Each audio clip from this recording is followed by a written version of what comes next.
সুপ্রিয় শিক্ষার্থী সবাইকে অনেক অনেক প্রীতি ও শুভেচ্ছা জানিয়ে শুরু করছি আজকের ক্লাস। আমি মাহমুদ হাসান, কোর্স কোঅর্ডিনেটর ও টিচার, রেডিয়াম সায়েন্স একাডেমি, জীববিজ্ঞান বিভাগ। সুপ্রিয় শিক্ষার্থী, আমরা পড়তেছিলাম মেন্ডেলের সূত্রের ব্যতিক্রম। আমরা পড়েছি প্রথম সূত্র এবং প্রথম সূত্রের ব্যতিক্রম হিসেবে আমরা পড়েছি অসম্পূর্ণ প্রকটতা, ইনকমপ্লিট ডমিনেন্স। আমরা পড়েছি ঘাতক জিন, লিথাল জিন। সেই ধারাবাহিকতায় আজকে আমরা পড়ব মেন্ডেলের প্রথম সূত্রের আরেকটি ব্যতিক্রম, সমপ্রকটতা বা কোডমিনেন্স। সমপ্রকটতা বা কোডমিনেন্স এই পরীক্ষাটি প্রথম করেছিলেন বিজ্ঞানী কার্ল ল্যান্ডস্টাইনার। উনি মানুষের রক্ত গ্রুপ, মানুষের blood group A B O blood group নিয়ে সর্বপ্রথম আমাদের সামনে 1901 সালে এই সমপ্রকটতার ঘটনাটি তুলে ধরেন। সমপ্রকটতা, প্রকট জিন সবই থাকবে, এখানে কোনো প্রচ্ছন্ন জিন থাকবে না। যে জিন কয়টি ব্যবহৃত হবে সবই হবে প্রকট জিন, তাকেই বলা হয় সমপ্রকটতা। তাহলে চলো আমরা সমপ্রকটতার আমাদের বইয়ের আক্ষরিক সংজ্ঞাটি দেখি। কিভাবে আমরা লিখব সমপ্রকটতা কি?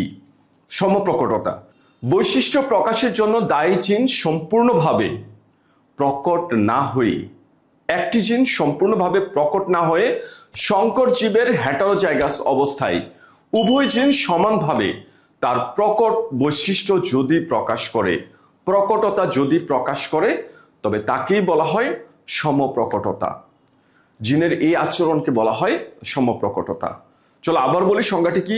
বৈশিষ্ট্য প্রকাশের জন্য দায়ী জিন সম্পূর্ণভাবে প্রকট না হয়ে সংকর জীবে হেটারোজাইগাস অবস্থায় উভয় জিন যদি সমানভাবে প্রকট বৈশিষ্ট্য প্রদর্শন করে, জিনের এই আচরণকে বলা হয় সমপ্রকটতা বা কোডমিনেন্স। এই সমপ্রকটতার জন্য F2 জনুতে মেন্ডেলিয়ান ফিনোটাইপিক অনুপাত 3:1 এর পরিবর্তে অসম্পূর্ণ প্রকটতার মতোই 1:2:1 রূপ ধারণ করে। তাহলে চলো প্রিয় শিক্ষার্থী, আমরা সমপ্রকটতার আমাদের বইয়ে যে পরীক্ষাটি দেয়া আসছে, আমরা ব্লাড গ্রুপ না, আমরা মুরগ মুরগির একটি বিশেষ পরীক্ষার মাধ্যমে এই সমপ্রকটতার ঘটনাটি দেখে আসি। তারপরে আমি আরো ক্লিয়ার ভাবে সমপ্রকটতার সংজ্ঞা দিচ্ছি। চলো দেখি সমপ্রকটতা ঘটনাটি কি। এখানে দুইটি মোরগ মুরগির মধ্যে ক্রস ঘটানো হচ্ছে, একটি কালো মোরগ, একটি সাদা মুরগি। মোরগ যেহেতু অবশ্যই সে পুরুষ, এই জন্য বাবা চিহ্ন দিলাম, পুরুষ চিহ্ন দিলাম, এবং মুরগি সাদা রঙের মুরগি, এই জন্য তাকে আমরা স্ত্রী চিহ্ন দিলাম।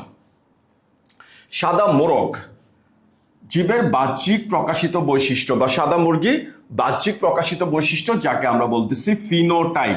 আমরা ধরে নেই তার জিনোটাইপ কি হবে, কালো, ব্ল্যাক, ক্যাপিটাল বি এবং সাদা। প্রিয় শিক্ষার্থী লক্ষ্য করো, আমরা সব ক্ষেত্রে যে ঘটনাটি দেখেছি, আমরা প্রথমটাকে প্রকট বৈশিষ্ট্য ধরেছি, এই জন্য তখন তার ইংলিশ নামের প্রথম অক্ষর ক্যাপিটাল লেটার দিয়ে ধরেছি, আর পরবর্তী প্রচ্ছন্ন বৈশিষ্ট্য ওই আগের যে লেটার আমরা ব্যবহার করেছি তার স্মল রূপ ব্যবহার করেছি। কিন্তু এই ক্ষেত্রে আমরা বলছি ঘটনাটি হচ্ছে সমপ্রকটতা, সমানভাবে প্রকট বৈশিষ্ট্য প্রদর্শন করবে, বৈশিষ্ট্য সমহারে প্রকট হবে। এই জন্য আমরা কিন্তু কোনো প্রচ্ছন্ন জিন পাবো না।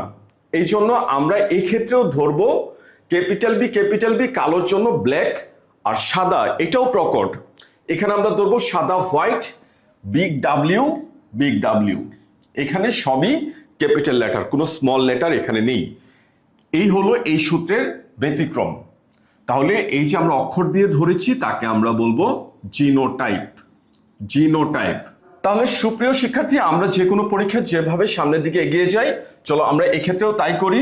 এখানে আমরা জানবো কালো মোরগ থেকে গ্যামেট সৃষ্টি হবে কয় ধরনের, এক ধরনের ক্যাপিটাল বি, এবং সাদা মুরগি থেকে গ্যামেট সৃষ্টি হবে এক ধরনের ক্যাপিটাল ডাব্লিউ, বিগ ডাব্লিউ। তাহলে এদেরকে আমরা বলতেছি জননকোষ বা গ্যামিট। এরা মিলে যখন পরবর্তীতে জাইগোট সৃষ্টি করবে তা হবে বিগ ডাব্লিউ। তাহলে এ হলো জিনোটাইপ, পরবর্তী জেনারেশনের জিনোটাইপ, যার ফিনোটাইপ হবে সমপ্রকট, দুটি জিনই প্রকট, দুটি বৈশিষ্ট্যই প্রকট। তাহলে কালো সাদা উভয় বৈশিষ্ট্যই থাকবে। তাহলে এক্ষেত্রে আমরা লিখব কালো সাদা অর্থাৎ মোরগ মুরগি, যে কয়টা মোরগ মুরগি পাওয়া যাবে সবগুলি হবে কালো এবং সাদা দুই বর্ণধারী। কালো সাদা ছোপধারী যত মোরগ মুরগি, কালো সাদা ছোপ মোরগ মুরগি। তাহলে কালো সাদা ছোপ ইহা বাইরে থেকে দেখা যাবে, একে আমরা বলতেছি তার ফিনোটাইপ। তাহলে শিক্ষার্থী আমরা পেয়ে গেলাম পরবর্তী জেনারেশন বা প্রথম সংকর পুরুষ, প্রথম বংশধর F1 জনু।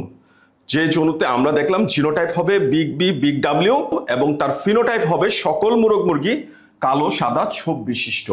তাহলে আমরা F1 জনু পেয়ে গেলাম। আর তোমরা তো জানোই পরবর্তীতে কি করতে হয়, F1 এর সাথে F1 ক্রস ঘটিয়ে আমরা পরবর্তীতে দ্বিতীয় বংশধর সেকেন্ড ফেলিয়াম আমরা চেকার বোর্ডে F2 জনু পাবো। তাহলে চলো আমরা সামনের দিকে এগোই। আমরা এবার কি করব, F1 এর সাথে F1 জনু ক্রস ঘটাবো, অর্থাৎ F1 ক্রস F1, যার মধ্যে সকল মোরগ মুরগি হবে কালো সাদা ছোপ বিশিষ্ট, যার আমরা জিনোটাইপ পেয়েছি বিগ বি বিগ ডাব্লিউ, এই ক্ষেত্রেও বিগ বি বিগ ডাব্লিউ। তাহলে আমরা লিখে নিই সাইড নোট, ফিনোটাইপ সংক্ষেপে ফিনো লিখলাম, আর জিনোটাইপ সংক্ষেপে জিনো লিখে নিলাম। আমরা সংক্ষেপেও এগুলো লিখতে পারবো। তাহলে আমরা পরবর্তী জেনারেশন অর্থাৎ F1 এর সাথে F1 জনুর ক্রস ঘটালাম, ধরলাম একটাকে বাবা একটাকে মা। চলো দেখি পরীক্ষার সামনের দিকে এগিয়ে নিয়ে এখানে কি ঘটনা ঘটে। তাহলে লক্ষ্য করো এখানে দুই ধরনের গ্যামেট সৃষ্টি হবে। F1 জনুর এই বাবা থেকে দুই ধরনের গ্যামেট সৃষ্টি হবে, ক্যাপিটাল বি ক্যাপিটাল ডাব্লিউ। আর মায়ের থেকেও আমরা দেখতেছি এই পাশে পরবর্তী জেনারেশনের F1 জনুর যে কোনো একটা মুরগির থেকে আমরা দেখতেছি দুই ধরনের গ্যামেট সৃষ্টি হবে, বিগ বি বিগ ডাব্লিউ। তাহলে আমরা ফিনোটাইপ জিনোটাইপ গ্যামেট পেয়ে গেলাম। এবার আমরা কি করব, চেকার বোর্ড বানাবো। আমরা তো জানি দুই ধরনের পুং গ্যামেট দুই ধরনের স্ত্রী গ্যামেটের সাথে 2 দুগুণে 4 রকম ভাবে মেলার সুযোগ পাই, ফলে চেকার বোর্ডে ঘর হবে কয়টি, 9টি। চলো আমরা চেকার বোর্ডে 9টি ঘর তৈরি করে নিই। তাহলে প্রিয় শিক্ষার্থী আমরা তৈরি করে নিলাম চেকার বোর্ড। দুই ধরনের পুং গ্যামেট দুই ধরনের স্ত্রী গ্যামেটের সাথে 2 দুগুণে 4 রকম ভাবে মেলার সুযোগ পাবে, ফলে চেকার বোর্ডে ঘর হবে কয়টি, 9টি। 9টি ঘর আমরা পেয়ে গেলাম। তাহলে চলো আমরা সামনে আগাই। আগে একটা আড়াআড়ি তেসরা টান, এক পাশে বাবা চিহ্ন দিলাম, এক পাশে মা চিহ্ন দিলাম। এবার গ্যামেটগুলো বসিয়ে নেই, big B big W, big B big W. বাবা থেকে সৃষ্ট পুং গ্যামেট এবং মায়ের থেকে সৃষ্ট স্ত্রী গ্যামেট চেকার বোর্ডে রো আর সারিতে বসিয়ে নিলাম। আর আমরা চেকার বোর্ডে পরবর্তীতে ফলাফল কি হবে আমরা তো জানি, নিয়ম হচ্ছে সবার উপরে দেখব সবার বামে দেখব, সবই ক্যাপিটাল। আমরা এই ক্ষেত্রে বিগ বিটা আগে লিখি। তাহলে কি দাঁড়াচ্ছে, big B big B, capital B capital, এখানে সবার উপর আছে capital W big W, capital B capital W. এবং এই ক্ষেত্রে দেখো সবার উপরে সবার বামে দুই ক্ষেত্রে ক্যাপিটাল ডাব্লিউ, তাহলে ক্যাপিটাল ডাব্লিউ ক্যাপিটাল ডাব্লিউ। তাহলে চলো আমরা ফিনোটাইপগুলো লিখে নেই। ক্যাপিটাল বি কালো মোরগ বা কালো মুরগি, আমরা জাস্ট শুধুমাত্র কালো পর্যন্ত লিখি, কালো মোরগ মুরগি। ক্যাপিটাল বি ক্যাপিটাল ডাব্লিউ কালো সাদা ছোপ, কালো সাদা ছোপ। ক্যাপিটাল বি ক্যাপিটাল ডাব্লিউ এক্ষেত্রে হবে কালো সাদা ছোপ।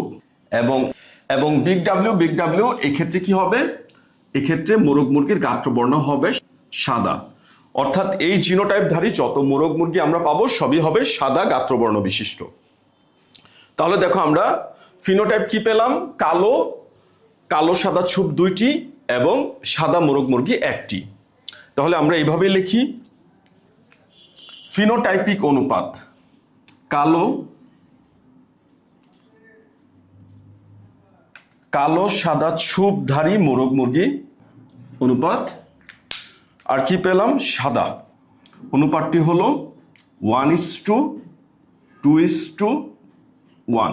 এবং জিনোটাইপিক অনুপাত হবে জিনোটাইপিক অনুপাত big B capital B is to capital B capital W এবং বিগ ডাব্লিউ, যার অনুপাত দাঁড়ালো এক্ষেত্রেও 1:2:1। তাহলে লক্ষ্য করো প্রিয় শিক্ষার্থী, ফিনোটাইপিক অনুপাত কালো সাদা ছোপ সাদা 1:2:1 এবং যার জিনোটাইপিক অনুপাত দাঁড়ালো ক্যাপিটাল বি ক্যাপিটাল ডাব্লিউ এবং ক্যাপিটাল ডাব্লিউ ইহাও হলো 1:2:1। তাহলে এই ক্ষেত্রে এই ঘটনাটাই হলো সমপ্রকটতা। তাহলে প্রিয় শিক্ষার্থী দেখো, পরীক্ষা আগের মতোই, শুধুমাত্র সংজ্ঞা বা এখানে মূল ঘটনার মধ্যে যে মূল তত্ত্বীয় বিষয়টি এর মধ্যেই পার্থক্য রয়েছে। তাহলে সংজ্ঞায় কি ছিল? আমরা মেন্ডেলের প্রথম সূত্রের পরীক্ষায় আমরা জেনেছিলাম, মেন্ডেলের প্রথম সূত্রে আমরা মূল কথা হিসেবে জেনেছিলাম যে কথাটুকু, তা ছিল জোড়া বিপরীত ধর্মী বৈশিষ্ট্যের জীবে ক্রস ঘটানো হলে পরবর্তী বংশধর বা F1 জনুতে যে কোনো একটি বৈশিষ্ট্য আত্মপ্রকাশ পাবে, আর যে বৈশিষ্ট্য আত্মপ্রকাশ করবে তাকে আমরা বলবো প্রকট বৈশিষ্ট্য। তাহলে মেন্ডেলের প্রথম সূত্রের মূল বিষয়টি ছিল প্রকটতা। প্রকটতার সূত্র বলা হয় মেন্ডেলের প্রথম সূত্রকে। আমি আবারও বলতেছি, মেন্ডেলের প্রথম সূত্রের মূল কথা ছিল জোড়া বিপরীত ধর্মী বৈশিষ্ট্যের জীবে। এক্ষেত্রে কিন্তু আমরা জোড়া বিপরীত ধর্মী বৈশিষ্ট্যের জীবে ক্রস ঘটানো হচ্ছে এমন দেখতেছি, কিন্তু মেন্ডেলের সূত্রে কি হয়েছিল? পরবর্তী বংশধর বা F1 জনুতে যে কোনো একটি বৈশিষ্ট্য আত্মপ্রকাশ করেছিল, কিন্তু এখানে দেখো দুটি বৈশিষ্ট্যই সমানভাবে প্রকটতা প্রকাশ করেছে। এক্ষেত্রে দুইটি জিনিস একসাথে প্রকটতা প্রদর্শন করেছে, এই জন্যই পরবর্তী বংশধর বা F1 জনুতে দুটি ফিনোটাইপিক বৈশিষ্ট্য, কালো সাদা উভয় ফিনোটাইপিক বৈশিষ্ট্য আত্মপ্রকাশ করেছে। এই জন্য আমরা সংজ্ঞাটি এভাবে বললাম যে বৈশিষ্ট্য প্রকাশের জন্য দায়ী জিন সম্পূর্ণভাবে, কোনো একটি জিন সম্পূর্ণভাবে প্রকট না হয়ে সংকর জীবে হেটারোজাইগাস অবস্থায় উভয় বৈশিষ্ট্যই যদি সমানভাবে প্রকাশ পায়, অর্থাৎ উভয় জিনই যদি প্রকটতা বৈশিষ্ট্য প্রদর্শন করে, জিনের এই আচরণকে বলা হয় সমপ্রকটতা বা কোডমিনেন্স। তাহলে প্রিয় শিক্ষার্থী, এই কথাগুলো তোমাদের অবশ্যই ভালো করে মনে রাখতে হবে, এবং পরীক্ষায় আসলে ঘটনাটির কারণ কি যদি এইভাবে আসে, বা F1 জনুতে কি বৈশিষ্ট্য আত্মপ্রকাশ করেছে, কেন আত্মপ্রকাশ করেছে, এইভাবে যদি পরীক্ষাতে প্রশ্ন আসে, তাহলে এই কথাগুলো কিন্তু তোমাকে অবশ্যই উল্লেখ করতে হবে। তাহলে বলো কি বলেছি? বৈশিষ্ট্য প্রকাশের জন্য দায়ী জিন সম্পূর্ণভাবে প্রকট না হয়ে সংকর জীবে হেটারোজাইগাস অবস্থায় উভয় জিনই যদি সমানভাবে প্রকট বৈশিষ্ট্য প্রদর্শন করে, জিনের এই আচরণকে বলা হয় সমপ্রকটতা বা কোডমিনেন্স। তাহলে চলো কয়েকটি বৈশিষ্ট্য দেখি। ইহা মেন্ডেলের প্রথম সূত্রের একটি আপাত ব্যতিক্রম। এক্ষেত্রে ফিনোটাইপিক অনুপাত না মানলেও কিন্তু দেখো জিনোটাইপিক অনুপাত 1:2:1 মিলে গেছে। তাহলে এই জন্যই বলছি ইহা মেন্ডেলের প্রথম সূত্রের একটি আপাত ব্যতিক্রম। তাহলে এই কথাটি আবার বলো, ইহাতে মেন্ডেলিয়ান ফিনোটাইপিক অনুপাত 3:1 এর পরিবর্তে 1:2:1 রূপ ধারণ করে। এখানে উভয় জিন প্রকট জিন হিসাবে কাজ করে। তাহলে এই ছিল মেন্ডেলের প্রথম সূত্রের আরেকটি ব্যতিক্রম, সমপ্রকটতা। আশা করি প্রথম থেকে শেষ পর্যন্ত ভালোভাবে বুঝতে পেরেছো, এবং পরীক্ষায় ওই আগের প্যাটার্নই প্রশ্ন আসবে, F1 জনুতে কি ঘটনা ঘটবে, F2 জনুর ফলাফল চেকার বোর্ডে দেখাও, বা ইহা মেন্ডেলের প্রথম সূত্রে কিভাবে ব্যতিক্রম অথবা প্রথম সূত্র কিভাবে সমর্থন করে। আসলে আমরা ওই আগের যে প্রশ্ন দেখেছিলাম অসম্পূর্ণ প্রকটতার মধ্যে যেভাবে দেখেছিলাম, যে প্যাটার্নে উত্তরগুলো দেখেছিলাম, তুমি কিন্তু ওইভাবেই উত্তরগুলো দেওয়ার চেষ্টা করবে। আশা করি পারবে উত্তরগুলো দিতে। আর যদি না পারো আমাদেরকে অবশ্যই জানাবে, আমাদেরকে খুদে বার্তার মাধ্যমে অবশ্যই জানানোর চেষ্টা করবে, আর আমরা যথাসাধ্য আমাদের যেভাবে উত্তরটি আসবে, যেভাবে আসলে তুমি ভালো নাম্বার পাবে, আমরা সেভাবে দেওয়ার চেষ্টা করব। তাহলে প্রিয় শিক্ষার্থী, আজ এই পর্যন্তই বিদায় নিচ্ছি। কথা দিচ্ছি আবার একটি নতুন ক্লাস নিয়ে খুব শিগগিরই হাজির হয়ে যাব। ধন্যবাদ সবাইকে সাথে থাকার জন্য।